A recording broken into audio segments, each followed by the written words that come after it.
सुस्वागतम रसिक श्रोते हो, नमस्कार. महाराष्ट्र मित्र परिवारातर्फे आयोजित आजच्या कार्यक्रमात मी मंजिरी चौधरी तिक्कार तुम्हा सर्व रसिकांचं मनपूर्वक स्वागत करते.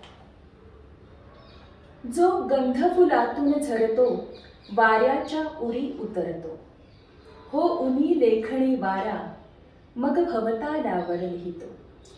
मी भरून घेतो सारे, मी भरून घेतो सारे, हृदयाच्या काठोकाठ, शब्दातून देता नाका, पाझरता होतो माठ. शब्दातून देऊन सुद्धा जी उरात उरते काही, शब्दातून देऊन सुद्धा जी उरात उरते काही, ती प्रेरक शक्ती मजला जगण्याची देते ग्वाही. ती प्रेरक शक्ती मजला जगण्याची देते ग्वाही. मंडळी, शेख गुरुजींची अत्यंत सुंदर ही अशी रचना प्रत्यक्ष जगणारे, अत्यंत कर्तबगार सरकारी अधिकारी म्हणून नावलौकिक मिळवलेले, सरकारी नोकरीच्या माध्यमातून स्त्री भ्रूणहत्या, पेट्रोलचा काळा बाजार यासारख्या ज्वलंत प्रश्नांना भिडत त्यासाठी संघर्ष करत ठोस उपाययोजना करणारे, 2018 मध्ये बडोदा इथं भरलेल्या अखिल भारतीय मराठी साहित्य संमेलनाचे माजी अध्यक्ष, ज्येष्ठ साहित्यिक आणि सगळ्यात महत्त्वाचं म्हणजे अत्यंत सहृदय व्यक्तिमत्व लक्ष्मीकांतजी देशमुख यांना आज आपण भेटणार आहोत, त्यांच्याशी गप्पा मारणार आहोत. सर नमस्कार, तुमचं मनपूर्वक स्वागत. नमस्कार. नमस्कार. आज 27 फेब्रुवारी, आज कुसुमाग्रज यांचा जन्मदिन आहे आणि आपण तो मराठी भाषा गौरव दिन म्हणून साजरा करतो. बरोबर. सर, तुम्ही महाराष्ट्र शासनाच्या भाषा सल्लागार समितीचे अध्यक्ष आहात, तर या आजच्या दिवसाबाबत आणि एकंदरीतच त्याकडे तुम्ही कसं बघता, काय सांगाल? सर्वप्रथम मी कविवर्य कुसुमाग्रज ज्ञानपीठकार यांना वंदन करतो. त्यांचा जन्मदिन आपण महाराष्ट्र शासन अनेक वर्षापासून मराठी भाषा गौरव दिन म्हणून आपण साजरा करत आहोत आणि योगायोगानं यावर्षी जानेवारीपासून माझी भाषा सल्लागार समितीच्या अध्यक्षपदी निवड झालेली आहे आणि आमच्या समितीकडे राज्य शासनानं महाराष्ट्र शासनाचं पूर्ण 25 वर्षाचं मराठी धोरण कसं असावं ह्याचा एक मसुदा करायचं काम दिलेलं आहे आणि मराठीचा सर्वदूर वापर व्हावा, मराठी खऱ्या अर्थाने ज्ञानभाषा व्हावी, रोजगाराची भाषा व्हावी आणि सर्व क्षेत्रामध्ये आज केवळ महाराष्ट्रात ते भारतात देखील जगामध्ये देखील जे इंग्रजी अतिक्रमण वाढत चाललेलं आहे त्याला एक समर्थ पर्याय ऐच्छिक पद्धतीनं निर्माण व्हावा यासाठी प्रयत्न चाललेला आहे आणि ह्याची पुन्हा प्रेरणा कुसुमाग्रजांचीच आहे. त्यांची जी कविता खूप गाजली होती, स्वातंत्र्य देवतेची विनवणी, त्यात परकीचे पद चेपू नका, परकीचे पद चेपू नका, भाषा विधता देश विधतो, संस्कृतीचा दिवा विसे, असं त्यांनी म्हणलं होतं. म्हणजे भाषा ही आपली केवळ अस्मिताच नाही, ती आपली जगण्याची ओळख आहे, आपली आयडेंटिटी आहे आणि भाषेतूनच संस्कृती विसरते. म्हणून आपण मराठी माणसं मराठी संस्कृतीचे वाहक आहोत आणि आपण जर मराठी भाषा विसरत गेलोत, ती बोललो नाहीत, लिहिलो नाहीत, वापरलो नाहीत, तर मराठी भाषिक संस्कृती ही लयास जाईल आणि तो आपल्या महाराष्ट्रासाठी खूप हानीची गोष्ट आहे. ह्याचं भान त्यांनी दिलं होतं आणि ती खरी प्रेरणा आमच्या ह्या मराठी भाषा धोरणामागे आहे असं मी समजतो आणि त्या दृष्टीनं आम्ही प्रयत्न करत आहोत. यापूर्वी देखील 2 समितीनं काम केलं होतं. डॉक्टर नागनाथ कोतापल्ले त्याने एक ड्राफ्ट दिला होता, त्यानंतर दुसरा ड्राफ्ट किंवा दुसरा मसुदा दिला होता, डॉक्टर सदानंद मोरे जेव्हा अध्यक्ष होते. परंतु मधल्या काळात काही त्यावर काम झालं नाही. आता पुन्हा आमची समिती स्थापन झाली माझ्या अध्यक्षतेखाली, तर तिला हे काम दिलेलं आहे. आम्ही लवकरच एक चांगलं धोरण मराठीचं राज्यशासनाला सादर करू आणि ते जर शासनाने स्वीकारलं तर निश्चितपणे मराठीचा एक चांगला विकास पुढील 25 वर्षात होऊ शकेल. आणि खऱ्या अर्थाने मराठी केवळ संपर्काची साहित्याची भाषा न राहता ती ज्ञानाची भाषा होईल, संशोधनाची भाषा होईल आणि त्याचबरोबर ती रोजगाराची भाषा होईल. या दृष्टीनं आमचे धोरण उपयुक्त ठरेल असा आम्ही प्रयत्न करत आहोत. त्यामुळे ती खरी प्रेरणा आहे. म्हणून ज्याने ज्याने मराठीसाठी अतिशय मनापासून तळमळीनं सांगितलं की मराठी भाषा टिकली पाहिजे, मराठी टिकली पाहिजे, त्यात उस्मानाबाद होते. त्यामुळे त्यांच्या वंदन स्मृतीला करून आता आपण प्रोग्राम सुरू करणं हे खूप औचित्यपूर्ण आहे. आणि 27 तारखेला तुम्ही वाटप घेत आहात ते मला विशेष बरं वाटलं. सर, खरंच तुमचं हे बोलणं ऐकून खूप आश्वासक आहे तुमचं बोलणं. आणि आपल्या मराठी भाषेचं जे भवितव्य आहे ते निश्चितच त्याला अभिजात दर्जा मिळणार ही आता खात्री वाटायला लागलेली आहे. सर, लेखक, मराठी साहित्य संमेलनाचे अध्यक्ष आणि आता मराठी भाषा सल्लागार समितीचे अध्यक्ष, का हा तुमचा एकूण जो प्रवास आहे तो प्रेरणादायी तर आहेच आहे, पण आमच्या सगळ्यांसाठी खूप अभिमानास्पद आहे. तर मला हे तुम्हाला विचारायचं आहे की तुमच्यातला लेखक नेमका कुठे, कसा आणि कधी जन्माला आला? मी नेहमीच म्हणतो आणि आजही ते सांगेन की माझ्यातला लेखक माझ्या आईमुळे घडत गेला. वा. माझी आई तशी कमी शिकली होती, 4थी पण त्या काळात शिकली होती, परंतु तिला वाचनाचा खूप नाद होता आणि ती गोष्टी खूप रंगवून सांगायची. रामायण असेल, महाभारत असेल किंवा अन्य पुराण कथा असेल, त्या कथेमध्ये ती आजचे काही विषय भिडून सांगायची आणि ते खूप ड्रामॅटाईज, नाट्यमय करायची. She was in fact a great storyteller. ती एखाद्या सिनेमा तिने पाहून आली असेल समजा, तर ते आम्हाला त्या सिनेमाची कथा, सिनेमाची लांबी 3 तासाची असते, तर आम्हाला 3 घंटेची स्टोरी सांगायची. इतकं त्यामुळे तिचा एक प्रभाव पडत गेला की त्यातून ती आमच्या डोळ्यासमोर चित्र उभा करायची. म्हणजे कथेतून एक वेगळं विश्व, मानवी विश्व साकार होतं, ते आपल्या मनापुढे, डोळ्यापुढे येतं.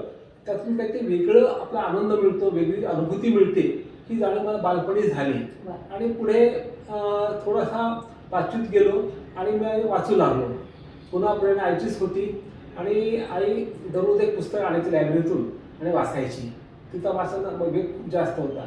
तिचं पाहून मी मराठी वाचू लागलो आणि वाचताना वाटतं की हे ह्यात जे लिहिलेलं आहे हे मला माहीत आहे, माझ्या आसपास घडत आहे, असं मला लिहिता येईल असं कुठेतरी वाटलं. आणि त्यातून मग कुठेतरी मनामध्ये प्रतिभा होतीच. आईची प्रभाव होता, स्टोरी टेलिंगची होती आणि कथेद्वारे आपल्याला काहीतरी वेगळं भावविश्व निर्माण करता येतं, ज्याचा लोकांना आनंद मिळतो आणि वेगळं अनुभूती येते. ही जाणीव मला त्या काळात झाली. तिथंच कुठेतरी माझ्या मनामध्ये लेखनाचं बीज पडलं असं वाटतं. आणि त्या काळात मी 5वी-6वीला असताना बालकथा, कविता लिहू लागलो आणि त्यातून हळूहळू पुढे घडत गेलो आणि मग मोठेपणी लेखक म्हणून अधिक गांभीर्याने लिहित गेलो. म्हणून लेखन घडण्याची प्रक्रिया ही तशी सांगता येणं अवघड आहे. कुठेतरी मला प्रतिभा लागतेच आणि त्याचबरोबर कुठेतरी एका टप्प्यावर तुम्हाला ती जाणवली पाहिजे, येस आपल्यात ती लिखाणाची क्षमता आहे.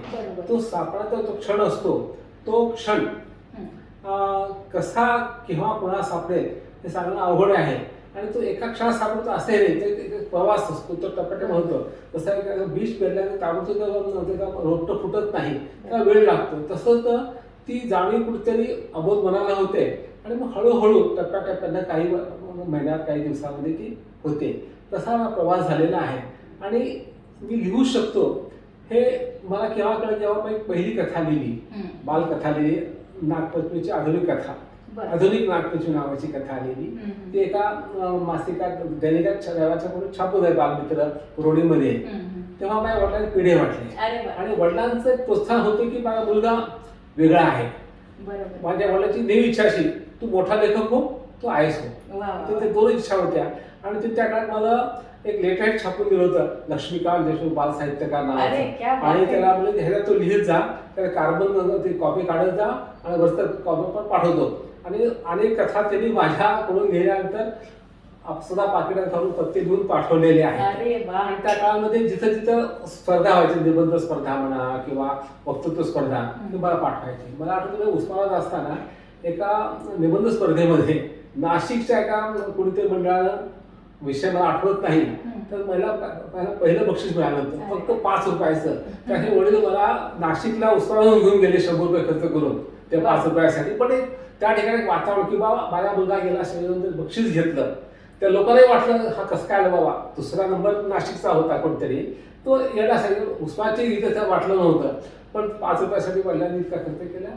त्यामुळे आई वडिलांचं प्रोत्साहन आणि त्यातून एक असं त्या काळात वातावरण होतं आमच्या बालपणी, म्हणजे 70चे दशक असेल ते, तेव्हा लेखकाला प्रतिष्ठा होती, पुस्तकाला प्रतिष्ठा होती. तेव्हा दुसरे कमी साधन होते, फक्त सिनेमा एक होता, पण तो सिनेमा लहान गावात फार कमी यायचे, एखाद दुसऱ्या बाबतीत वर्षानंतर सिनेमा यायचे. त्यामुळे तेव्हाची मध्यवर्ती करमणूक ही साहित्याची होती आणि त्यामुळे लेखक असणं हे एक मोठं आहे.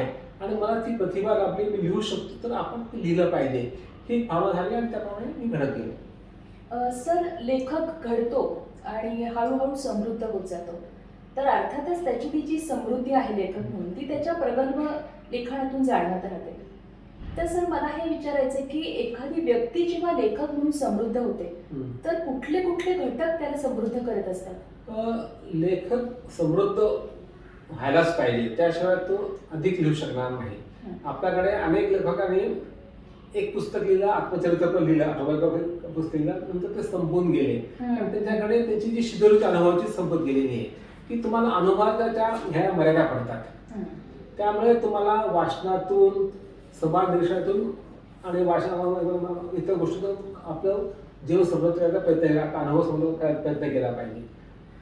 परंतु माझं सुदैव असं होतं की मी पहिल्यापासून बहिर्मुख होतो. मी खूप मित्रात भटकत होतो. माझे वडील बँकेत वडिलांच्या बदल्या व्हायच्या आणि मी अगदी बिदर, भालकी, सोलापूर, गुलबर्गा, उस्मानाबाद, नांदेड, औरंगाबाद अशा अनेक ठिकाणी हिंडलो. खूप लोक भेटत गेले. पुन्हा माझी जी प्रशासकीय सेवा होती, IAS ऑफिस म्हणा, ते डेप्युटी कलेक्टर होतो. अक्षरशः मराठीत मी 16 जिल्ह्यात काम केलेलं आहे. त्यामुळे अनुभवाची समृद्धी मला आपोआप येत गेली माझ्या व्यवसायामुळे, की माझ्या व्यवसायात लोकांचे प्रश्न सोडणे हा आमचा व्यवसाय. महसूल खात्यात किंवा आयसारखे लोक भेटतात, त्यांचे प्रश्न असतात, कायद्याचे प्रश्न असतात, गरिबांचे असतात, श्रीमंतांचे, व्यापाऱ्याचे असतात. त्यामुळे मला सगळे माणसं मला ऑफिस बसल्या, मी घर बसल्या म्हणणार, मी ऑफिस बसल्या भेटत गेले आणि त्यांचे प्रश्न ऐकताना कुठेतरी माझं एक संवेदनशील मन जागृत राहायचं आणि एक लेखकाचा डोळा तो पाहत राहायचा. तर ह्यातून मी केलो. म्हणजे रोज मी विचार केला असता, रोज मला 100 माणसं, तर त्या किमान 5 माणसाचे जे काही प्रश्न असतात ते कथा लिहू शकतात. प्रत्येक शक्य नसतं. त्यातले जे खूप परत रेगाळत गेले आणि खूप वाटतं की खूप महत्त्वाचं आहे, सार्वत्रिक आहे ते. त्यामुळे आपल्याला अनुभव समृद्धी पाहिजेच असते. ती कशी मिळवायची? परदेशी लेखक हे खूप प्रवास करतात, अभ्यास करतात आणि त्याप्रमाणे त्यांनी अनुभव मिळवायचा असतो. आता जे पत्रकाराचे लेखक झालेत, अरुण साधू सारखे, अनिल अवचट सारखे, त्या लेखकांनी खूप प्रवास केला, खूप चळवळी रिपोर्टिंग करताना पाहत गेले आणि त्यांचे लिखाण करत गेले. आता अनिल अवचटांनी रिपोर्टाच लिहिला जास्तीत जास्त, परंतु अरुण साधू पत्रकार असताना त्यांनी जे काही पत्रकार भटकंती केली असेल ते कादंबरीत रूपांतर केलं. ते मुंबईचे मंत्रालयाचे पाहत होते, बिट्स सांभाळत होते, मंत्रालयाच्या गोष्टी ते बातम्या लिहायच्या. त्यातून त्यांनी सिंहासन कादंबरी लिहिली, त्यांनी मुंबई दिनांक लिहिली. म्हणजे आपल्याला अनुभव घेतल्याशिवाय लिखाण करता येत नाही. परंतु त्यामुळे मला वाटतं की मला फार काही प्रयास न करता खूप अनुभव येत गेले आणि पूर्ण महाराष्ट्रभर गेल्यामुळे एक महाराष्ट्राचं सम्यक ज्ञान, महाराष्ट्राचे प्रश्न, राजमहाराजाचे प्रश्न काय आहेत, शहरी भागाचे प्रश्न काय आहेत, शिक्षणाचे प्रश्न काय आहेत, सगळं जो समाज जीवनामध्ये असतात, अर्थकारण आहे, समाजकारण आहे, आरोग्याचे प्रश्न असतात, धनगानगे असतात, पर्यावरण विध्वंस असतो, नदी असतं, गावगाडा असतो, दलित हिंदू संघर्ष असतो, हिंदू मुस्लिम संघर्ष असतो. हे सगळे संघर्ष, सगळ्या दंगली पाहिलेल्या आहेत मी. 92 साली जेव्हा बाबरी मशीद, तेव्हा मी औरंगाबादला होतो आणि तेव्हा मला फायरिंगची ऑर्डर द्यावी लागली होती आणि एक माणूस मेला होता. तिथं अजून मला खंत आहे, पण तो कर्तव्य करणं मला भाग पडत होता. तर ह्यातून माझ्या सगळ्या गोष्टी तर होतं आणि त्या माझ्या वाचनाचा आवड असल्यामुळे असा कुठला प्रश्न पडायचा, त्या विषयात जास्तीत जास्त वाचायचं आपण, बरोबर. असं माझा एक ध्यास होता. आता मी ठरवलंय की आता सध्या तो उडुपी जिल्ह्यातला कर्नाटकमधला वाद चाललेला आहे की हिजाब प्रकरणाबद्दलचा. हिजाब झाल्या मुलीने शाळेत येऊ नये असं बंदी घातल्यामुळे आंदोलन पेटलेलं आहे. मी पुण्याला त्या भागात जाऊन पाहणार आहे, कारण मला हे समजून घ्यायचं आहे की ह्या मागच्या काय शक्ती आहेत, काय प्रेरणा आहेत, त्यात राजकारण काय आहे, त्यातलं ध्रुवीकरण काय आहे, त्यातून चांगलं काय होणार, वाईट काय होणार, चांगलं होणार नाही, वाईट काय होणार आहे, आणि ते किती देशासाठी घातक आहे, हा प्रश्न असा होतो. त्यामुळे लेखकाला एक समाजाचं भान असलं पाहिजे, समाजाच्या प्रश्नांना तो व्यथित चिंतित व्हायला पाहिजे, आणि जे वंचित घटक आहेत, ज्यांचा अन्याय होतो, त्याच्यावर आपल्याला ते समजून घेतलं पाहिजे. तेव्हा तुम्ही असं समजून घेता तेव्हा तुम्ही लिखाण करू शकता. आणि मी स्वतःला प्रेमचंद परंपरेचा पाईक समजतो. म्हणजे काय, जी प्रोग्रेसिव्ह रायटर मुवमेंट होती, प्रगतीशील लेखक चळवळ, त्या चळवळीत काय की तुम्ही वैयक्तिक दुःखापेक्षा सामाजिक सुख-दुःख जास्त असतात. म्हणून लेखकाने दबलेल्या माणसाचा आवाज बनला पाहिजे, ही जी त्यांची प्रेरणा होती ती माझी लेखनाची प्रेरणा आहे. म्हणून मी कळत नकळत त्याला फॉलो करत गेलो, आणि मग त्यातून माझं लेखाचं एक भूमिका तयार होत गेली असं म्हणता येईल. की भूमिका घेऊन लिखाण होत नाहीये, पण लिखाण करताना आपले जे विचार असतात, आपला जो कन्सर्न असतो, की ज्या माणसाकडे आपण बघतो तर कुठले प्रश्न तुम्हाला जास्त भेटतात, त्यावर तुमची भूमिका ठरत जाते, आणि त्यातून आपलं लिखाण वेगळं होतं. त्यामुळे अशा पद्धतीने समृद्ध होणं हे मला जास्त महत्त्वाचं आहे, आणि त्या अर्थाने मी समृद्ध होत गेलो. माझी सुरुवात झाली बिदरला माझी शाळा चोबारामध्ये. चोबारा हे मुस्लिम मॉस्कसारखं होतं, त्यामुळे अगदी लहानपणापासून माझा मुस्लिम कल्चरचा संबंध आलेला आहे, आणि ते मला असं वेगळे वाटलेच नाही. बिदरला एक नानक झाला मोठा गुरुद्वारा आहे, त्याला खूप पवित्र मानतात. हा नांदेडचा गुरुद्वारा त्याचा पवित्र मानतात. त्यामुळे लहानपणी मला शीख आणि मुस्लिम धर्माचा माझ्या संबंध आलेला, आणि आपला हिंदू धर्माचा संबंध येत होतं. पण त्यानंतर उस्मानाबाद आलो, नांदेडला गेलो, औरंगाबाद गेलो. या तिन्ही ठिकाणी मला ते तिन्ही संमिश्र मिळत गेली. औरंगाबाद गेल्यानंतर मग दलित साहित्याचं भान जास्त आलं, आणि तेव्हा गायरान जमिनी बळकावून वाटप करावं असं मोठं आंदोलन चाललं होतं. गायरान जमिनीचं वाटप करावं भूमी लोकांना, तर त्या गोष्टी केल्या. तर त्यामध्ये मी सामील झालो. त्यानंतर मराठा विकास आंदोलन पेटलं होतं, त्यामध्ये मी सामील झालो होतो. आणि मुख्य म्हणजे नांदेडला असं युक्रांचं मी काम करत होतो. तर अशा चळवळी करणं, कॉलेजमध्ये भाग घेणं, प्रत्येक संप करणं प्राचार्य विरुद्ध, ह्या सगळ्या गोष्टी मी केल्या आहेत. त्यातून आम्ही घडत गेलो होतो. आणि वाचन, लेखन, गावातले व्याख्यानं ऐकणं, मोठ्या माणसाला पाहणं, वर्तमानपत्र वाचणं, चर्चा करणं मोठ्या माणसाशी, जर समाजाने जाऊन भेटणं. आणि नांदेडला मला कुरुंकर नावाचं एक मुक्त ज्ञानपीठ मिळालं, की त्यांच्या गावात त्यांची भाषणं ऐकणं, त्यांची चर्चा ऐकणं, त्यातून खूप काही मी घडत गेलेलं आहे. आणि त्यामुळे एक माझी लेखनामागची सहजते ह्या गोष्टी घडत गेल्या. आणि प्रशासन आल्यानंतर मला सगळे माणसं असं म्हणतो तर अगदी नग्न स्वरूपात भेटत जायचे. कारण जेव्हा म्हणतो तर डॉक्टरापुढे, वकिलापुढे माणसं अगदी खरं खरं बोलतात, त्याच पद्धतीनं जेव्हा आमच्या प्रश्न मांडतात, तो प्रश्न आम्हाला कळतो, त्या माणसाची गोष्ट वेदना कळते. आता दारूबंदीमध्ये आंदोलनाचा कोल्हापूर पेटलं होतं, तेव्हा महिलांनी की आमच्या काळात दारूबंदी म्हणजे आम्हाला खूप त्रास होतो, त्या कहाण्या सांगायच्या, आपलं घर कसं उद्ध्वस्त झालेलं आहे, त्यातून आम्हाला एक वेगळी बाजू कळायची. अशा पद्धतीने अनुभव येत गेले. मी तसा बराच प्रवासही केलेला आहे. त्या प्रवासात देखील खूप गोष्टी मी शिकत गेलेलो आहे. आता एक फक्त उदाहरण देतो, त्यामध्ये हा विषय आपण थांबूया, हा मुद्दा, की मी अमेरिकेला 3 महिने सिरॅक्यूज युनिव्हर्सिटीत गेलो होते एका कोर्ससाठी, 6 महिन्यासाठी गेलो होतो. तिथे एका रविवारी, तिथं दर शनिवार रविवारी सुट्ट्या राहायच्या, आम्ही तिथं राहत होतो कॅम्पसमध्ये. तर तिथं सेमिनार, चर्चा, विद्यार्थी खूप ठिकाणी राहायच्या. एका पुढल्या रविवारी एक खास परिषद आहे LGBTQ ची. तो पण मला हा विषय मुळीच माहीत नव्हता 2004 साली. आणि तिथं मी गेलो. तिथं मला जे प्रोफेसर शिकवत होते पब्लिक पॉलिसी, इंटरनॅशनल पॉलिसी, ते 8 दिवस सुट्टी गेले होते, आले आणि ते म्हणजे हा माझा पार्टनर लग्न केलं म्हणजे. ते गे होते. मग तेव्हा प्रथम गे लेस्बियन कळत गेलं. तो पण मला हा मोठा कल्चरल शॉक होता. त्यातून मग मी विचार केला की बा शेवटी माझे सर आहेत, इतके विद्वान आहेत, तिची भूमिका. मग त्याच्याशी चर्चा केली, समजून घेतलं.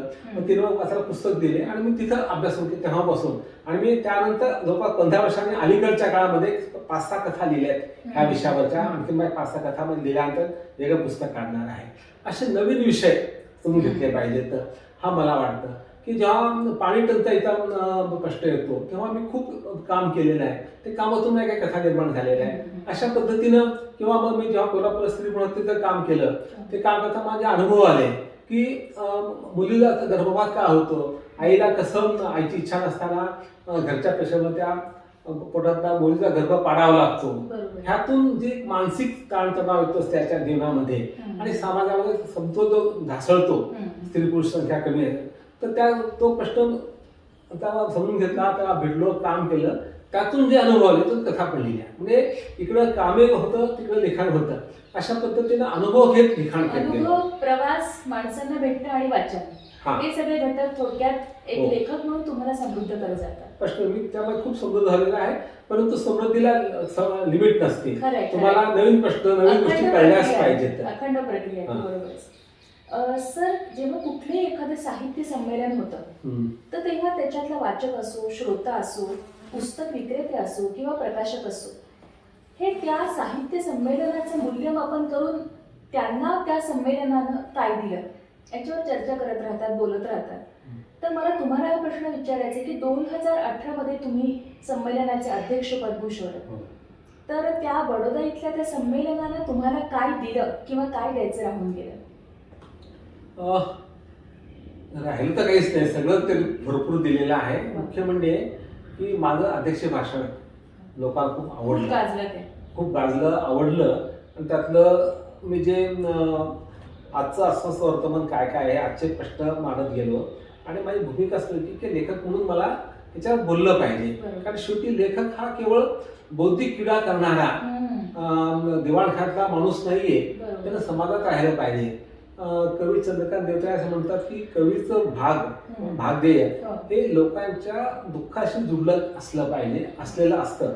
त्यामुळे कवीचं स्थान हे गरिबाच्या माणसाच्या दुःखाशी निगडीत आहे, त्याच्यासोबत असतं.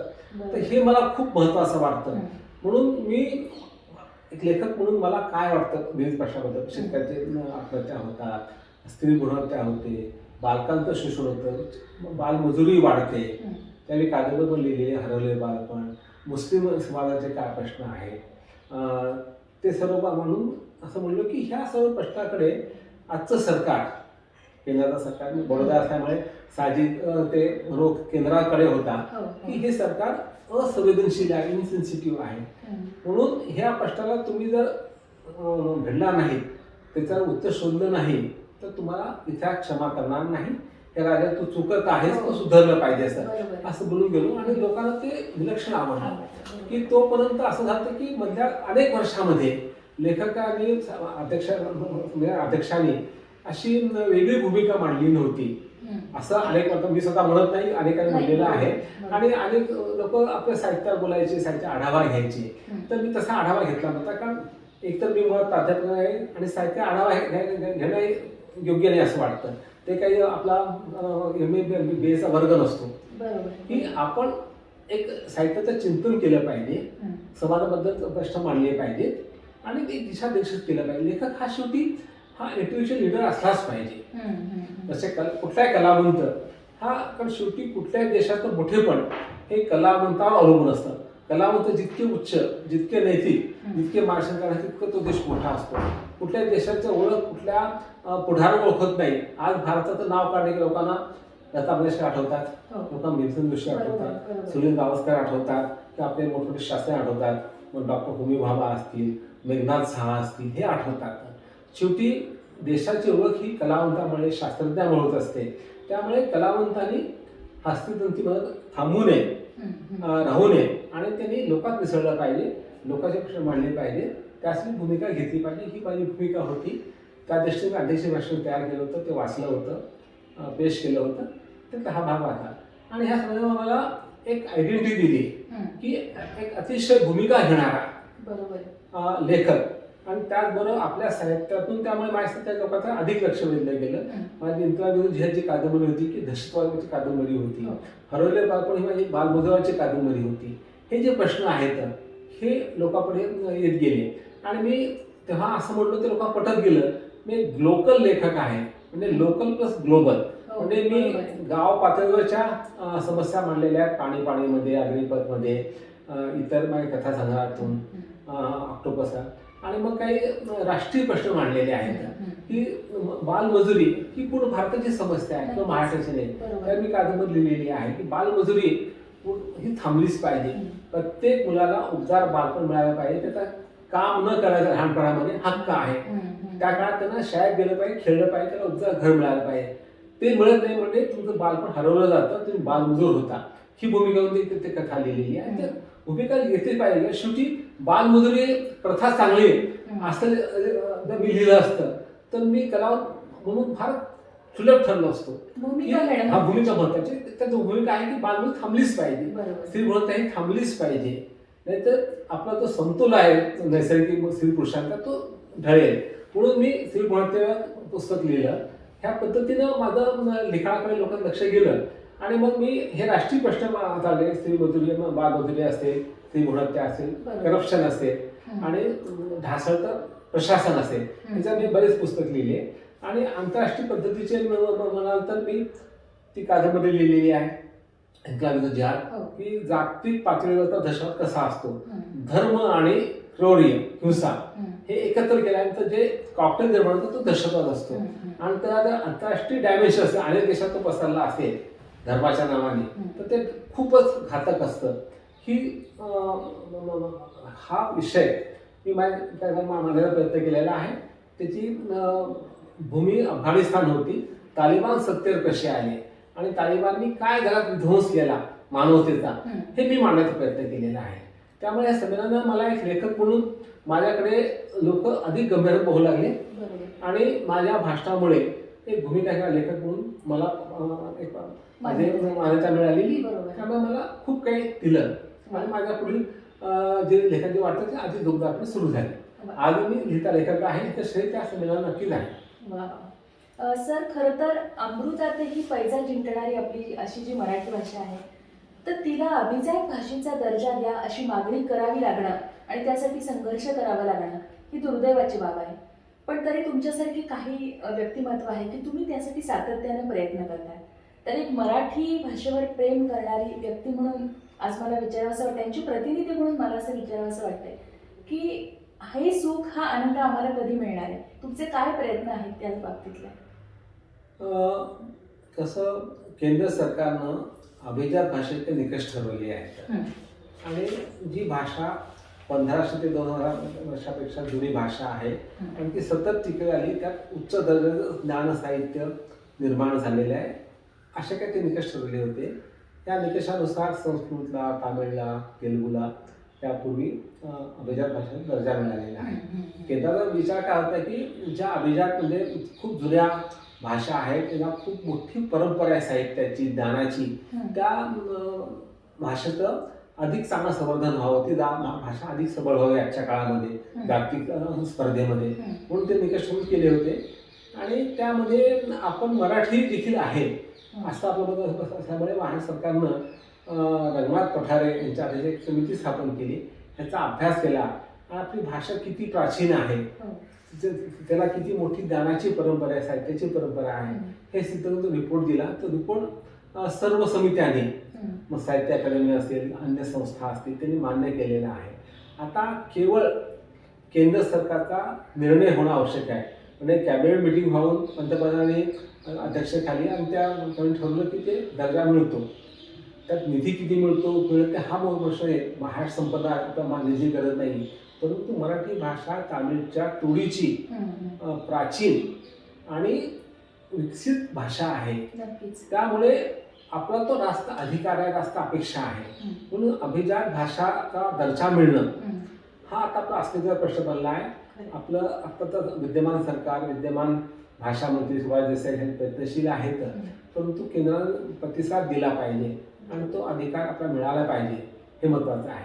परंतु हे तितकंच खरं आहे की अभिजात भाषेत दर्जा मिळाला म्हणजे ओव्हरनाईट एका रात्रीतून मराठी भाषा अधिक संपन्न होणार नाही. मराठी भाषा ही संपन्न आहे, अभिजात तर आहेच आहे, पण संपन्न आहे, ज्ञानसंपन्न आहे, पण ती पुरेशी ज्ञानसंपन्न नाही.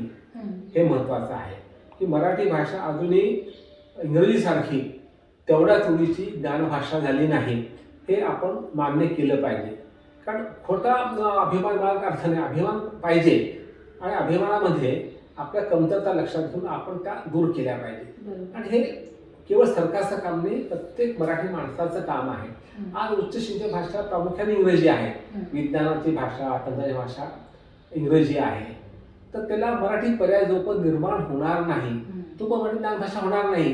की ज्या भाषेमध्ये आजचं आधुनिक ज्ञान, विज्ञान, तंत्रज्ञान आहे, ज्या भाषेमध्ये आधुनिक ज्ञान आधारित रोजगार निर्मिती जास्त होते, तिची भाषा जर इंग्रजी असेल तर तिची जागा मराठी केव्हा घेईल, तेव्हा ती ज्ञान भाषा होईल. आज लोक इंग्रजी माध्यमात काय शिकतात की त्यांना रोजगार हवा असतो, करिअर करायची असते, परदेशी जाऊन मोठ्या संधी घ्यायच्या असतात आणि त्यात चूक काहीच नाहीये. हे जर त्यांना ज्ञान मराठीत मिळालं असतं तर मराठी शिकले असतील.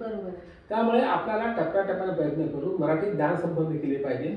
सगळं जे ज्ञान, विज्ञान, संशोधन मराठीत आणलं पाहिजे. त्याच्या अनुवादाचं फार मोठं काम आपण केलं पाहिजे आणि सर्व विषयाचे अभ्यासक्रम ची पाठ्यपुस्तकं आणि संलग्न मराठीत केले पाहिजे आणि मुलांना पर्याय दिला पाहिजे. तुम्ही इंग्रजीमध्ये शिका, मराठी शिका, तुमचा चॉईस आहे, किंवा तुम्ही इंग्रजी शिका, उत्तर मराठीत द्या, चालू शिका. शेवटी ज्ञान महत्त्वाचं आहे की भाषा ज्ञानाचा महाक आहे आणि जोपर्यंत उच्च शिक्षण भाषा ज्ञान मराठी होणार तर ती ज्ञान भाषा होणार नाही आणि जर ती ज्ञान भाषा झाली नाही तर ती रोजगारी भाषा होणार नाही.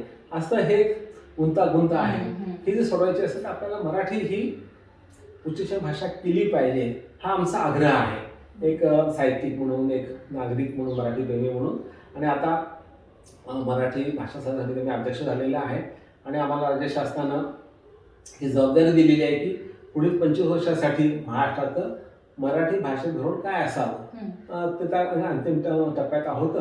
तो आम्ही शासनाला लवकर सादर करूत आणि शासनाने तो अहवाल स्वीकारते अशी मला पूर्ण खात्री आहे.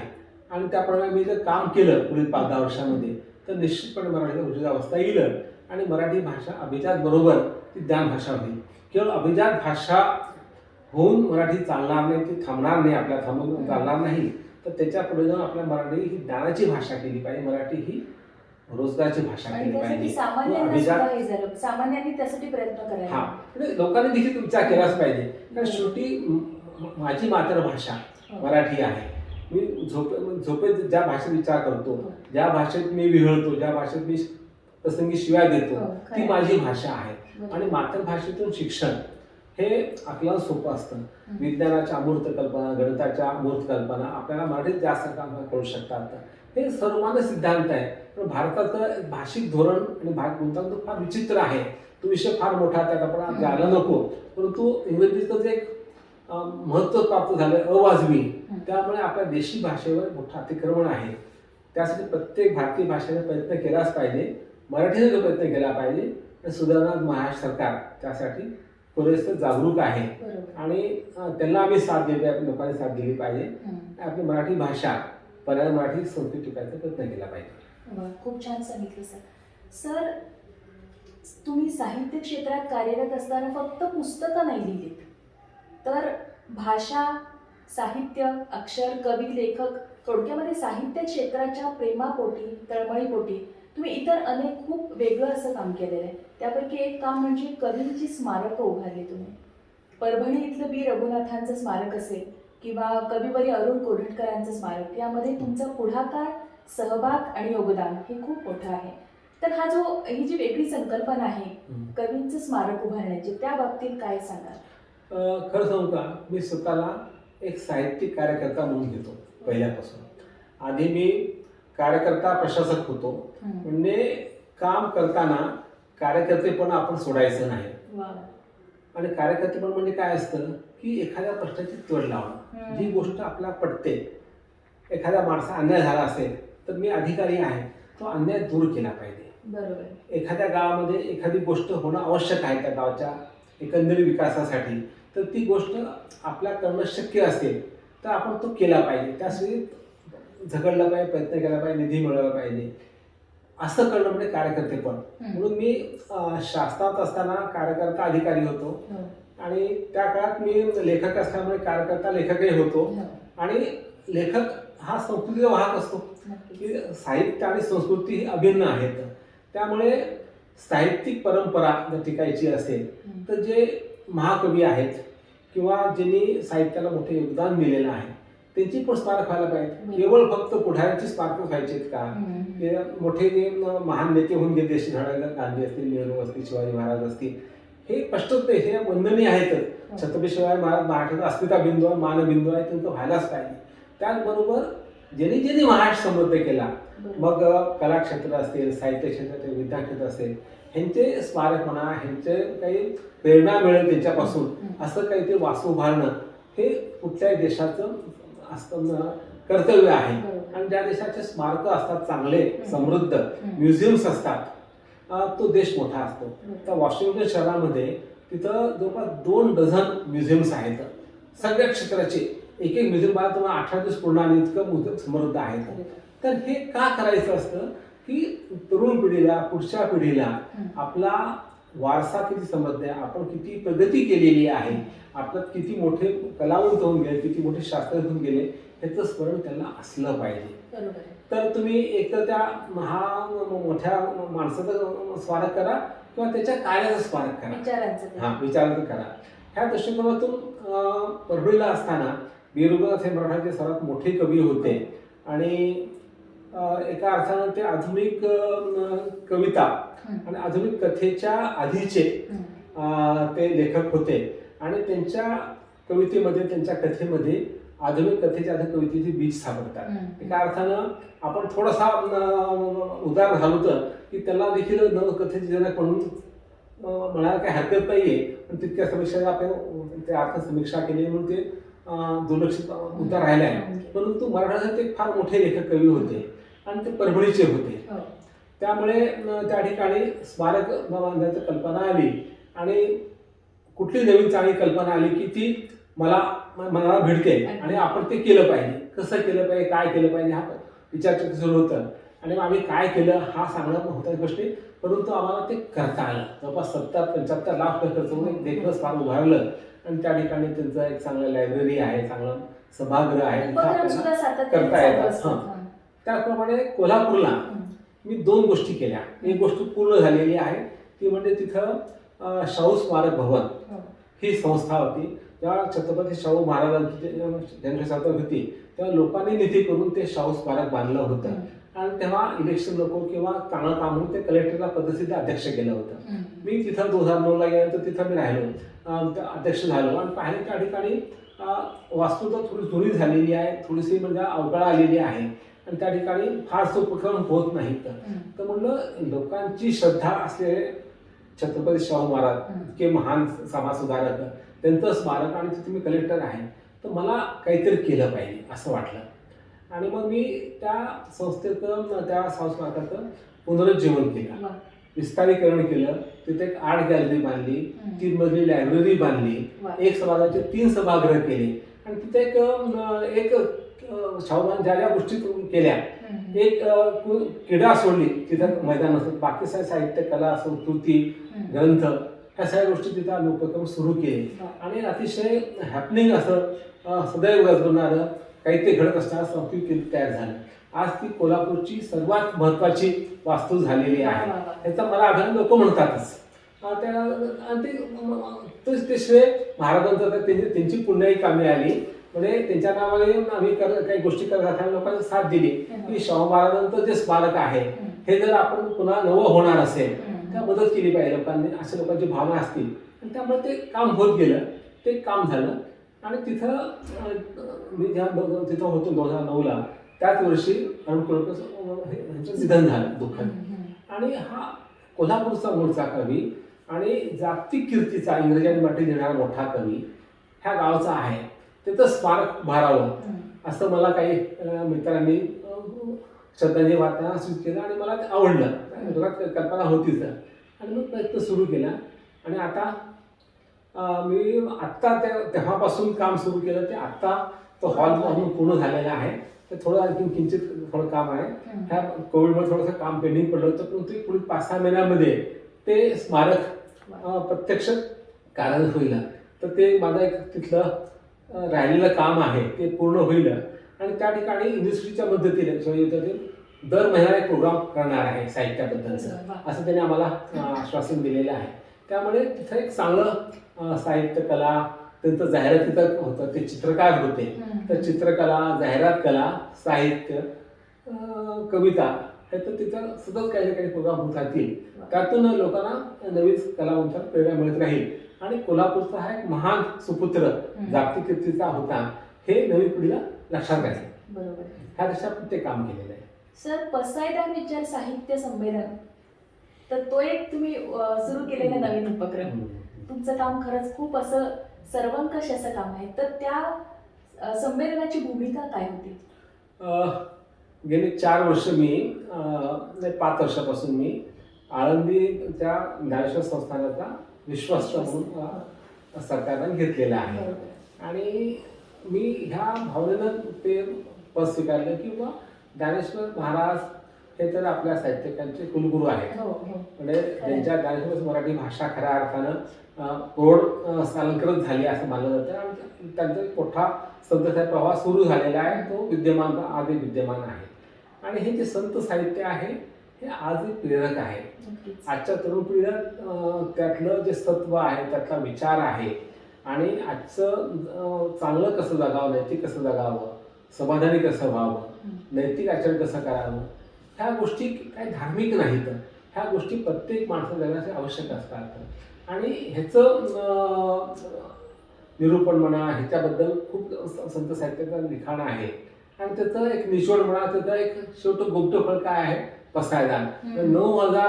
18,000 ओव्याचं ज्ञानेश्वरी असेल, ती फक्त 9 ओव्यावरून पसायदान आहे आणि विश्वकल्याणाची महान प्रार्थना आहे आणि ह्याच्या पलीकडे काय असू शकतं, काय असू शकत नाही असं वाटतं.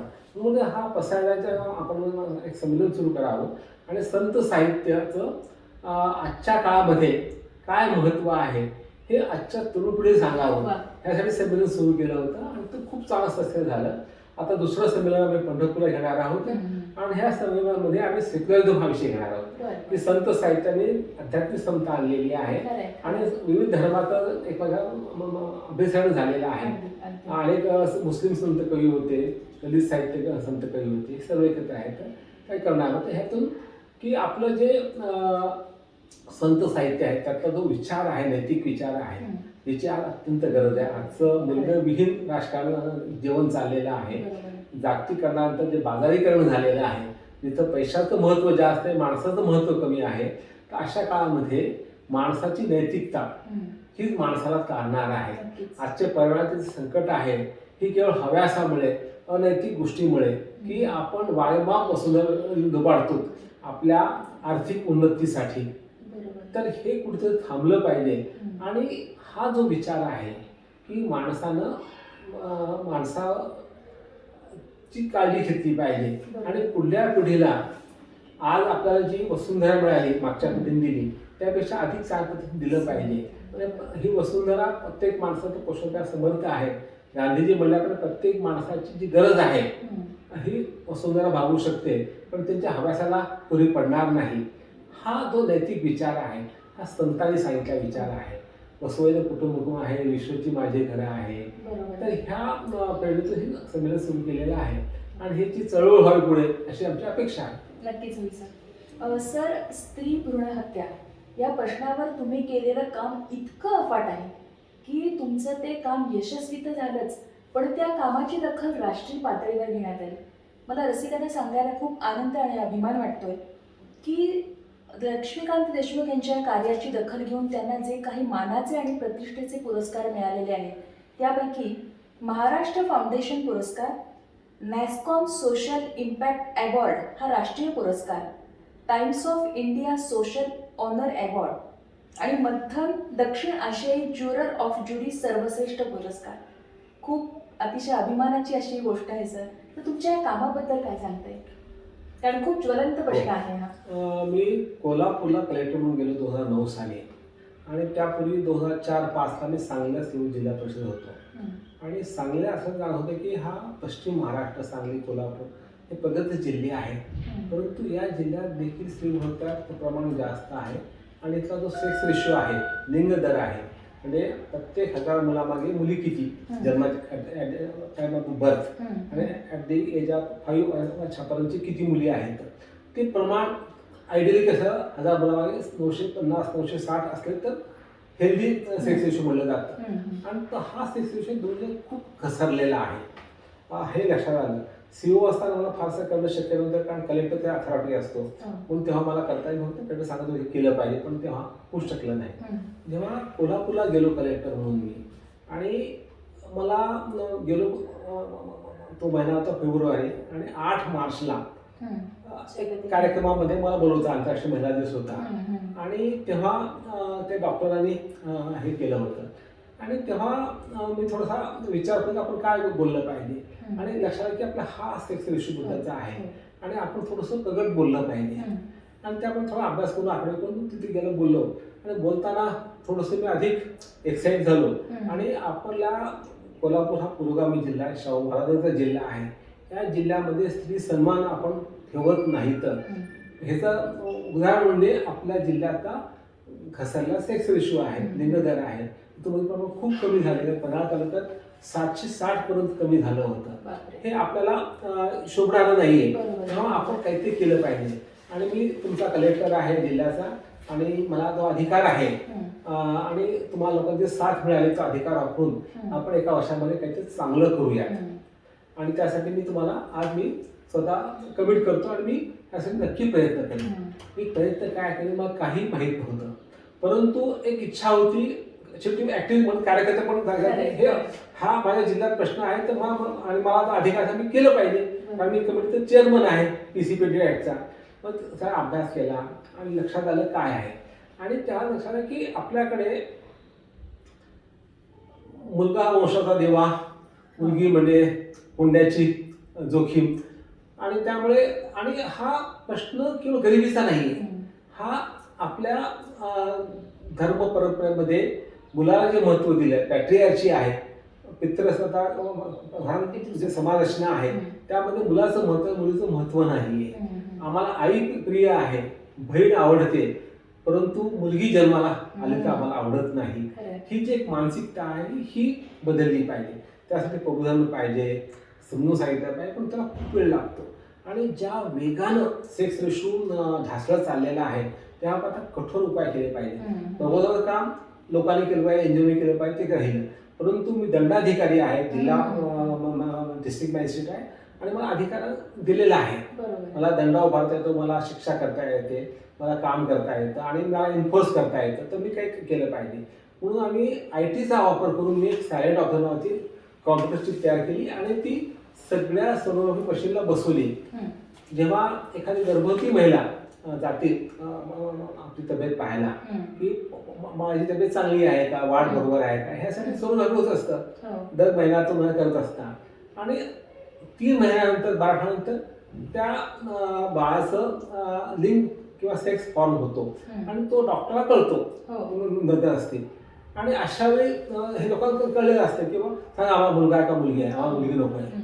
मग त्यातले जे लालची डॉक्टर असतात किंवा अनिर्णित डॉक्टर असतात, ते जास्त पैसे घेऊन सांगतात. कायद्यानुसार तुम्हाला सेक्स सांगता येत नाही, परंतु ते सांगतात, आणि पैसे दिल्यानंतर ते बाळ चांगलं असताना मुलगी चांगली गर्भपात करतात. सांगतात किंवा बाळात विकृती होती, किंवा आई घसरून पडली आणि रक्तस्राव झाला आणि बाळ गेलं असं. तर हे रोखण्यासाठी ही कॉम्पिटिटिव्ह कमिटी. तर तुम्ही जेव्हा सोनोग्राफी टेस्ट करता, त्याचं पूर्ण रेकॉर्ड पोटाच्या बाळाचं त्या चिपमध्ये रेकॉर्ड केलं जातं, स्टोअर केलं जातं. प्रत्येकाची फाईल तयार होती. त्यातून कळतं की ते बाळ हेल्दी होतं, मुलगा होता, मुलगी होती, हे कळतं. आणि नंतर आम्ही बघतो की त्या आउटकम काय झालं, की ती गर्भवती महिला प्रसूत झाली का, पण ठीक आहे, काही असू देत. पण गर्भपात झाला, शंका पहिल्यांदा येणार किंवा तिनं ते सेक्स सिलेक्शन ऑपरेशन झालंय का, तर ती कॉम्प्युटर चिप काढायची, तो डाटा काढायचा, पाहायचा डॉक्टरने त्याची ती मुलगी आहे हेल्दी आहे आणि डॉक्टरने रिपोर्टवर लिहिलंय की विकृती असल्यामुळे किंवा आई घसरून पडल्यामुळे गेलेली आहे. तर हे कळतं आपल्याला आणि त्यामुळे आपण केस करून पुरावा सापडतो डॉक्टरने चुकीचं काम केलेलं आहे, तर डॉक्टर शिक्षा होऊ शकते. त्यामुळे ह्या एक शिक्षा तर फार मोठी गोष्ट आहे. हे नुसतं चिप बसवली तरी आमचं 2 महिन्याचा सेक्स वाढत गेला आणि डॉक्टरला एक डिटरंट किंवा एक भीती की तुम्ही काही करू नका, तुम्ही कायद्यानं बांधलेला आहात, तुम्हाला करता येत नाही आणि जर तुम्ही केलात तर खबरदार, बिग बॉस इज वॉचिंग.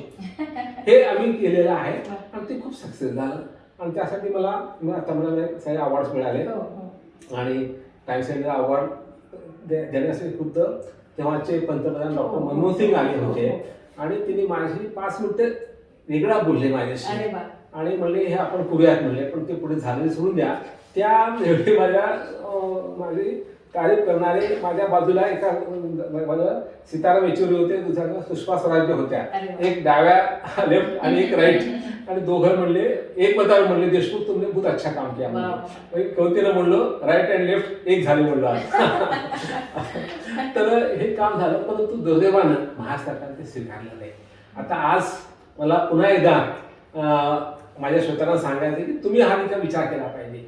आता आपल्या जे आरोग्यमंत्री आहेत महाराष्ट्राचे, त्यांच्या जेव्हा सेक्स 800पेक्षा कमी झाले अशी बातमी काल परवा 900 कमी झाली बातमी आलेली आहे की त्या आमच्या आरोग्याला विनंती करायची आपल्या माध्यमातून, मी सुद्धा त्यांना पत्र भेटणार आहे की पुन्हा एकदा आपण हा केला पाहिजे. हे अनेक गोष्टी आहेत, तर ही गोष्ट ही खूप परिणामक गोष्ट आहे. जेव्हा टेक्नॉलॉजी तुम्ही वापर करता तर तुमचे चान्सेस ऑफ सक्सेस जास्त असतात केव्हाही. त्यामुळे आपल्याला हा प्रयोग केल्यानंतर आपला सेक्स वाढेल आणि मला खात्री आहे की हे जर कोणी देशभर लागू केलं तर 10 वर्षामध्ये आपल्या देशाचा सेक्स रेशो आज 900-905 वर रेगाळलेला आहे. जो आपला 960-970 पाहिजे तो निश्चित होऊ शकतो, एवढी क्षमता आहे. परंतु असं वाटतं की आपण काम केलं ते फार आधी काम केलं म्हणून त्याची वेळ आली नव्हती काय, किंवा सरकार उदासीन आहे, तुमच्यासारखे अधिकारी असं काम करण्याची गरज आहे.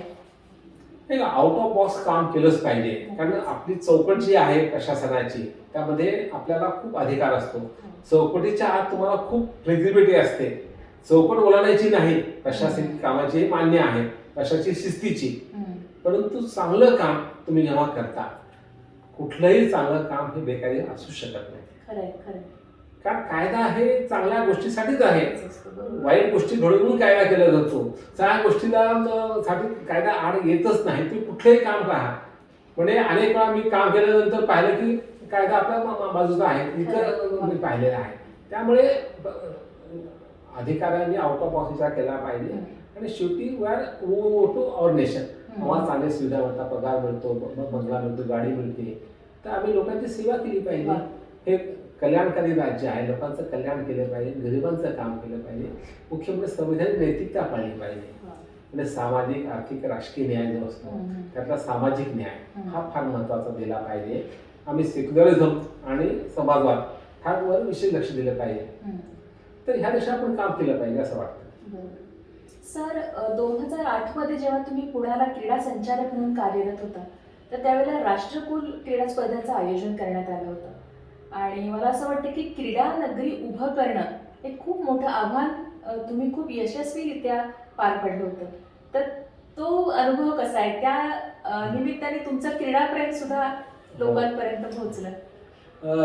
मी तर गमते नेहमी म्हणतो, आताची जी बालेवाडी आहे क्रीडा नगरी हे माझं ताजमहल आहे. हे निर्माण केलं ताजमहल आहे. म्हणजे अवघ्या 15 महिन्यामध्ये 8-9 स्टेडियम्स आंतरराष्ट्रीय दर्जाचे, एक 5 स्टार हॉटेल आणि क्रीडा infrastructure, sports centre, sports science centre अशा गोष्टी उभार केल्या आणि आम्ही त्या 8 दिवसामध्ये जवळ 1500 खेळाडूंचा सहभाग असलेल्या स्पर्धा कंडक्ट केल्या. त्यातून 2 गोष्टी केल्या. एक तर म्हणजे महाराष्ट्रात एक भारतात एक सर्वोत्कृष्ट स्पोर्ट्स सेंटर उभा केलं. ह्या ठिकाणी आजही त्याचं सातत्यानं प्रशिक्षण शिबिर होतात आणि अनेक मोठे खेळाडू इथून घडले गेलेले आहेत. अगदी दीपिका आपले हे म्हणतो सानिया मिर्झा इथे होऊन गेलेली आहे. आपल्या शूटर्स सगळ्या इथून निर्माण झालेले आहेत. अनेक ॲथलीट्स इथून निर्माण झाले. इथं हॉकीचं प्रशिक्षण, टेनिसचं प्रशिक्षण होतं. त्यामुळे हे लाभ मिळतो आहे. त्यामुळे हे केलं आणि महाराष्ट्राच्या क्रीडा संस्कृतीला चालना मिळालेली आहे. आणि मला सुद्धा दुसरं म्हणजे कसे माझ्या व्यवस्थापन कशी कसोटी लागली. म्हणजे अवघ्या 15 वर्षामध्ये 15 महिन्यामध्ये एवढं काम करायचं. आपलं घर बांधायला 2 वर्ष लागतात साधारण 5 रूम इथं 450 कोटीचं काम करायचं. ते फंड्स वेळेवर मिळत होते, टप्प्याटप्प्यात मिळायचे आणि अक्षरशः 2-3 हजार कामाच्या टेंडर काढावं लागले असतील. हे सगळं करायचं, कुठेही भ्रष्टाचार होणार नाही याची काळजी घ्यायची, दर्जा टिकवायचा आंतरराष्ट्रीय. त्यात खूप पुल्स प्रेशर असतात, अनेकांच्या अपेक्षा असतात. त्या सगळ्या लक्षात घेऊन काम करणं. तर अक्षरशः मी सकाळी 9 ते रात्री 1 पर्यंत तिथंच काम करत होतो. त्या 1.5 वर्षामध्ये मी पुण्यात होतो, पण पुण्यात होतो असं मी नेहमी म्हणत होतो. त्यामुळे ते एक माझं समाधान की नेहमी त्यापासून उतरलो. त्या ठिकाणी समजा काही गडबड झाली असती तर माझ्यावर दोष आला असता, परंतु तसं काही झालं नाही. स्पर्धा अतिशय चांगल्या झाल्या. त्यानंतर 2 वर्षात दिल्लीला खूप भ्रष्टाचार झाला, खूप लोक जेलमध्ये गेले. नाव सांगायची गरज नाहीये. त्या पार्श्वभूमीवर आमचं पुण्याचं जे काम झालं ते दर्जेदार झालं. एक पैसा भ्रष्टाचार झाला नाही. दिल्लीचा भ्रष्टाचार हा पुण्यामध्ये उघडकीस आला असं म्हणलं तरी होणार नाही. कारण आम्ही एक स्टेडियम बांधलं आणि तसा स्टेडियम दिल्लीला बांधलं. आम्ही किती खर्च केला, तिने किती खर्च केला, ह्यात तफावत किती आहे हे पाहून तिने तिथं भेटायला आले होते. सगळे आले, त्यांनी माझी साक्ष घेऊन गेले, माझ्या रेकॉर्ड घेऊन गेले. तर हे आम्ही करता आलं. एक समाधान की अतिशय आपण चांगलं काम केलं देशासाठी, महाराष्ट्रासाठी ते आहे. आणि त्यामुळे एक क्रीडा माझ्यामध्ये एक लेखक म्हणून क्रीडापटूकडे मी पाहत असतो. तर की क्रीडापटू तर जीवन हे खूप एक्साइटिंग असतं. एकतर ते पब्लिक फिगर असतात, त्यांचा खेळ लोकांना खूप चालतो. त्यामुळे त्यांचे प्रत्येक हालचाली, त्यांचा अपीरन्स हा पब्लिकसाठी असतो. त्यामुळे त्यांच्या ज्या रिॲक्शन्स असतात, ॲक्शन्स असतात त्या मेलोड्रामॅटिक असतात. त्यामुळे त्यांच्या जीवनात चढउतार जे असतात ते मला खूप लेखन म्हणून खूप एक्साइटिंग वाटले. त्यातून काही कथा लिहित गेल्या आणि क्रीडा कथा नावाचा मराठीत हा प्रकार भारतीय साहित्यात मी दिला. ह्याचं खऱ्या अर्थानं अजून मूल्यमापन समीक्षण केलं नाही असं मला वाटतं. परंतु जवळपास 20 कथा आतापर्यंत मी लिहिलेल्या आहेत. 2 पुस्तकं आलेले आहेत. आणखीन ह्यापुढे मी लिहिणार आणखीन त्या पुस्तकाचं नाव आहे, पहिलं पुस्तक नंबर 1. त्यात 10 कथा आहेत आणि दुसरं आकाश जिंकेन मी. आता ह्या 7 कथा आहेत.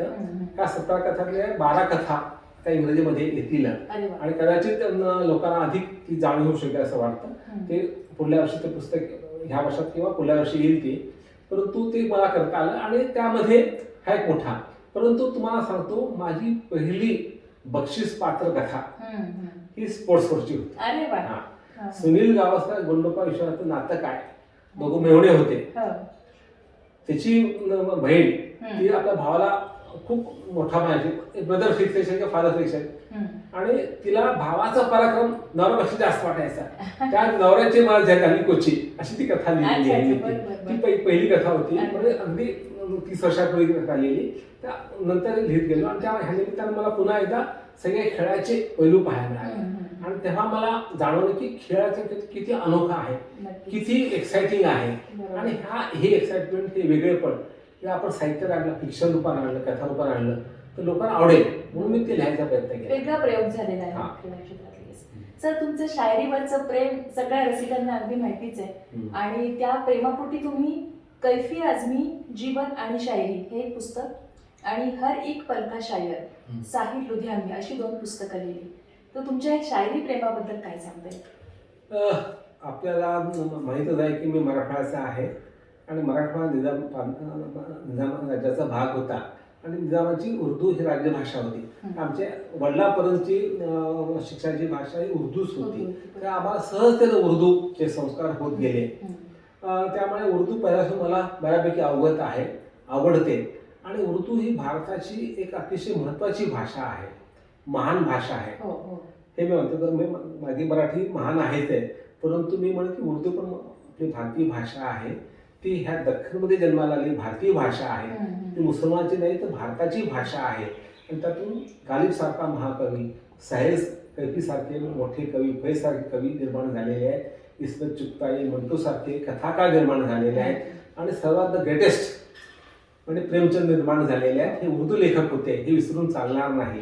कारण उर्दू ही आपली भाषा आहे. ती मला सहजतेनं समजत गेली, उमगत गेली. आणि त्यातून मग मी वाचन केलं अनुवादित. म्हणजे कसं उर्दू साहित्य सगळं देवनागरीमध्ये उपलब्ध आहे भाषेमध्ये, त्यामुळे सहजतेनं वाचता येत गेलं. आणि मला शाळेची आवड होती सर. आणि खरं सांगायचं तर साहिर मला भेटला तो प्यासामध्ये, गुरुदत्तच्या सिनेमा मी किंवा ते मॅटचा सिनेमा पाहिला कॉलेज लाईफमध्ये. आणि तेव्हा त्याच्याशी झपडून गेलो. माझ्या एका उर्दू मित्रानं मला वाढदिवसाला कलखिया पुस्तक भेट दिलं साहिरचं. आणि तेव्हापासून उर्दूचं मी परंपरा मला माहीत आहे आणि त्याला आवड जोपासायचा प्रयत्न केलेला आहे. 2015 साली नांदेडला 36वा मराठवाडा साहित्य संमेलन भरलं होतं, मी अध्यक्ष होतो. तेव्हा मी म्हणून मी प्रेमचंद परंपरेचा पाईक आहे असं लेखक म्हणून असं माझं मत आहे, मी व्यक्त केलं होतं. त्यामागचं कारण असं होतं की प्रेमचंद ज्या प्रोग्रेसिव्ह रायटर मुवमेंटचे म्हणजे प्रगतीशील लेखक चळवळीचे हे होते, प्रणेते होते. आणि त्यांचं होतं की वैयक्तिक सुखदुःखापेक्षा सामाजिक सुखदुःख हे जास्त महत्त्वाचे आहे. लेखकाला केवळ आपल्या रंजना लिखाण न करता समाजाचं दुःख मांडलं पाहिजे, सामान्य माणसाचा आवाज बनला पाहिजे आणि त्याला क्रांतीप्रवण केलं पाहिजे, असं त्यांची विचारधारा होती. आणि ती एकीकडे खूप प्रसिद्ध होती. आणि शेवटी कलेसाठी कला की जीवनासाठी कला हा जो वाद होता, ह्याच जीवनासाठी कला तर हे वेगळं आविष्कार होता परदेशी लेखक चळवळ म्हणजे. ती मला अधिक भावात गेलेली आहे. म्हणून मी स्वतःला प्रेमचंद परंपरा काही समजतो. प्रेमचंद हे प्रतीक आहे प्रोग्रेसिव्ह रायटर मुवमेंटचं. आणि त्या मुवमेंटमध्ये साहिर कैफी हे गिरीश शिल्यार होते. आणि आता म्हटल्याप्रमाणे प्यासामुळे आणि फिर सुबह मला साहिर आवडत गेला.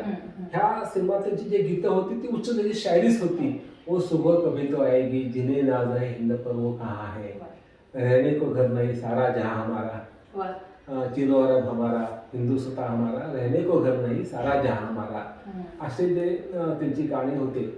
किंवा समाज को बदल डालो, लूट किए समाज को बदल डालो अशी ती कविता आहे. त्यांच्या किती चांगल्या कविता साहित्या की मध्ये जेव्हा कोविड झाला आपला आणि तेव्हा हजारो कामगार आपल्या गावाकडे निघाले, अन्न नसल्यामुळे, पोटात भूक असल्यामुळे, काम नसल्यामुळे. आणि तेव्हा त्यांचं काय मोठं झालं, त्यांच्या पोटात भूक होती. आणि ह्या सिच्युएशनवर 1964 साली साहिरने गाणं लिहिलं, ऐसा बने समाज सबको मिले अनाज. आज लोक अनाज मिळत नाही. मी माझे एक विधान मी नेहमी म्हणतो की आज 75 वर्ष झाले तरी भारतामध्ये एक असा खूप मोठा वर्ग आहे जो दररोज रात्री आपल्या स्वतःच्या पक्क्या घरामध्ये भरल्या पोटानेशी थंडी निवारण्यासाठी अंगावर पांघरून घेऊन झोपू जाऊ शकत नाही. असा एक फार मोठा वर्ग आहे. त्या अन्न वस्त्र निवारा प्रदूषणामुळे तिच्यावर कविता साहिरने केली होती, ऐसा बने समाज सबको मिले अनाज, रहने को घर नहीं सारा जहां हमारा. फुटपाथ भी छिन गया, बेंचे भी छिन गई, असं त्याने ते लिहिलं होतं. त्यामुळे साहिर आवडत गेला. आणि जेव्हा आपल्या देशामध्ये धर्मांना वाढत आली, हिंदू मुस्लिम देश वाढत चालला, तेव्हा माझ्या वाचनात कविता आली दुसरा बनवास कैफी आझमीची. ही जेव्हा बाबरी मशीदचा विध्वंस झाला, ज्या पद्धतीने करण्यात आला, त्यानंतर श्रीराम आपल्या 6 डिसेंबरला आपल्या अयोध्यात गेले असं त्याने कल्पना केली. आणि ते शिरोधून उतरले आणि पाय धुवू लागले आणि त्याला सगळं त्या रक्ताने रसाळलेली नदी दिसली. पाव धोए बिना वो वापस आए, श्रीराम अपने द्वार से चले, जाते उन्होंने कहा 6 डिसेंबर को दुसरा बनवास मिला मुझे. म्हणजे त्यांना 6 डिसेंबर पुन्हा एकदा वेगळा बनवास मिळाला. ही कविता जेव्हा ऐकली मी थक्क झालो. म्हणजे इतकी वेगळी प्रतिमा, म्हणजे श्रीरामाच्या मुखातून सांगणं की हे जो तुम्ही जे केलेलं आहे की मला पसंत नाही, ही अद्भुत प्रतिभा होती. आणि ह्याच्यापेक्षा बारीक भाषा असू शकते असं वाटलं.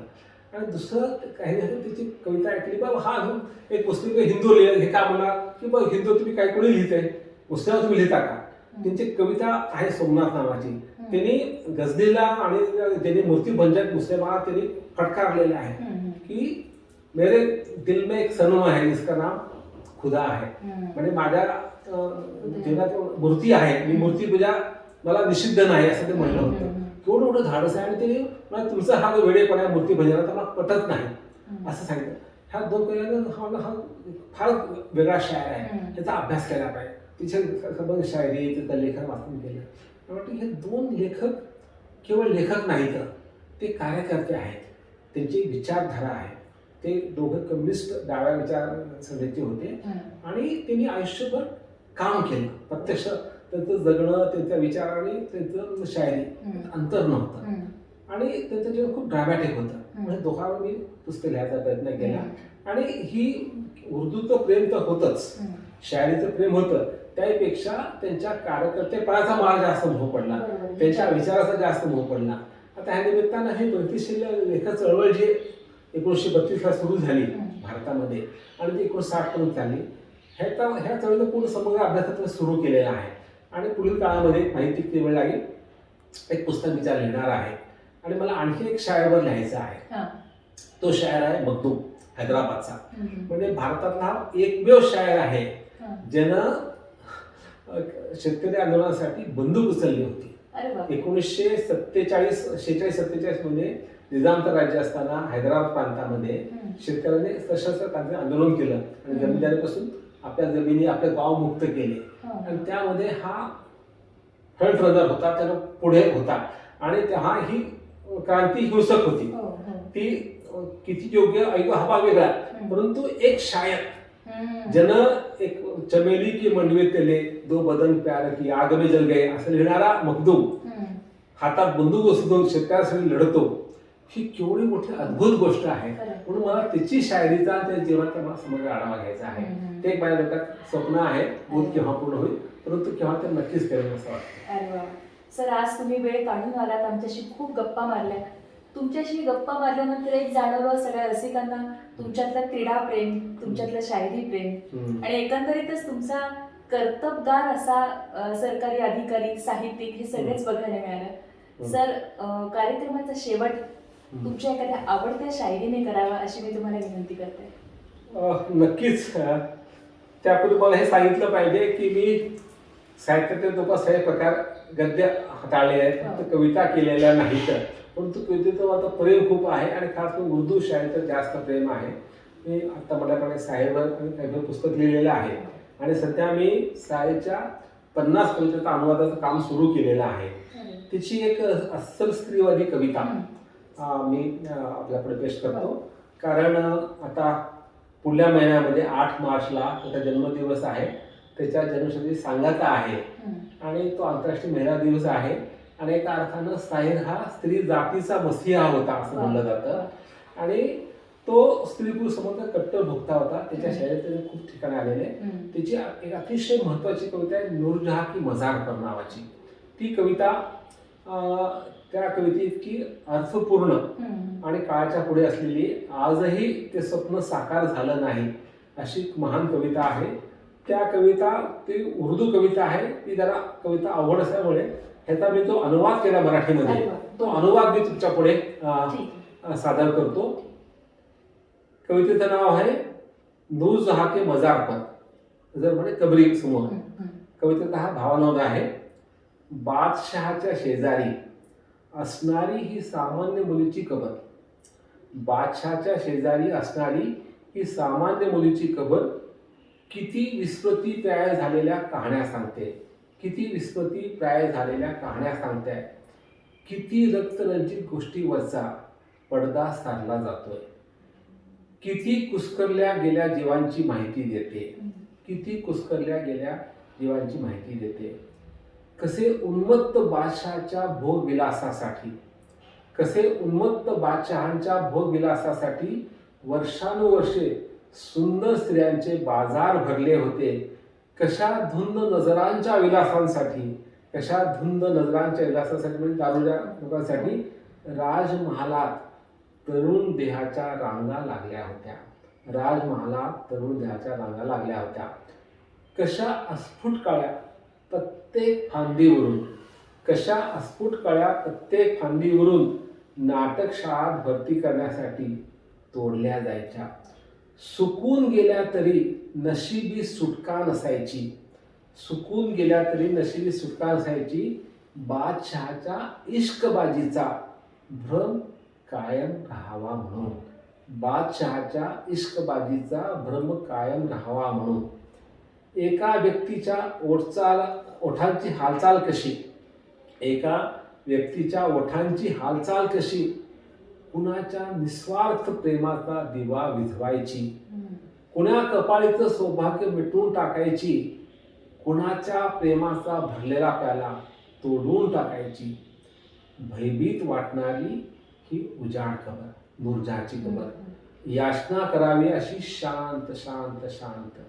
भयभीत वाटणारी ही उजाड कबर, याचना करावी अशी शांत शांत शांत.